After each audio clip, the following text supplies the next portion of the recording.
Hello, તું શું કહેતી હતી કે તમારું કામ નહીં એમ? તમારું કામ નહીં, તમને કોણ આવડે? દોસ્તો, મારી વાઈફ મને એમ કહે છે પુડલા બનાવે છે અત્યારે, તમને ન આવડે. પણ આ હેતલ કુમાર બધું કરી શકે. જોવું છે તારે? ચાલો જાદુ, બનાવો. ચાલો ચાલો. અરે આ તો એક પુડલા નો આવડે. હા તો બનાવો. બનાવવામાં બીજું હું હોય?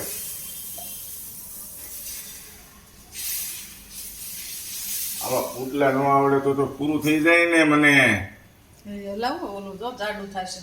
ભલે ને મારે જાડું ખાવું છે, એવું કઈ થોડું છે જાડું થશે તો મારે જાડું ખાવું છે. પતલું બનાવવાનું. બધાને અલગ અલગ ભાવતા હોય. કોઈને જાડું ભાવતું હોય, કોઈને પતલું ભાવતું હોય. કેવી સરસ મજાની ગોળાઈ લીધી છે દોસ્તો, જોવો.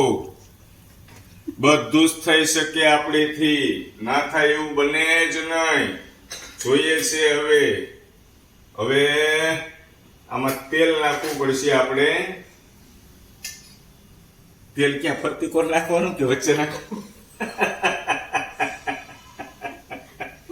ફરતી કોર નાખવાનું કે વચ્ચે નાખવાનું? એ તો કેમ ને ફરતી કોર નાખવાનું. થોડું થોડું થોડું થોડું. મને નહીં ખબર પડતી હોય થોડું નખાય વધારે નખાય એમ. હા, મને નહીં ખ્યાલ આવતી હોય. હું બનાવું છું, તું બનાવે છું અત્યારે મને કે લે. બરાબર છે દોસ્તો, સરસ મજાના પુડલા બનાવું છું. મારી વાઈફ કહે છે તમારું કામ નહીં, આપણે બનાવીને બતાવીએ. બને શું નહીં. જો હવે ધીમે ધીમે ઉપાડું છું. આ ગોળાઈ બધું મેં કર્યું છે દોસ્તો. એની કરતા સારું બનાવીને બતાવીશ. થોડાક દૂર રહેજો, ગરમ લાગશે. જુઓ દોસ્તો, હવે જુઓ દોસ્તો, આ એને બનાવ્યું છે કાળું ભમર જેવું, અને આ મેં બનાવ્યું છે જુઓ એકદમ રેસ્ટોરન્ટ માંથી આમ રેડીમેડ લેવાય ને એવું લાગે. જુઓ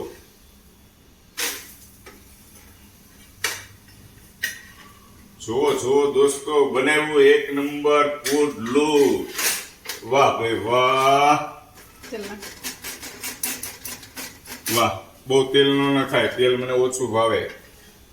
આ મને શીખવાડે છે ત્યારે. આ બનાવ્યું મેં એમ કહેતી નથી. જો દોસ્તો, આ બે ને બાજુમાં મૂકીએ આપણે કાચું છે તો કયું સારું લાગે? Okay, thank you. કાચું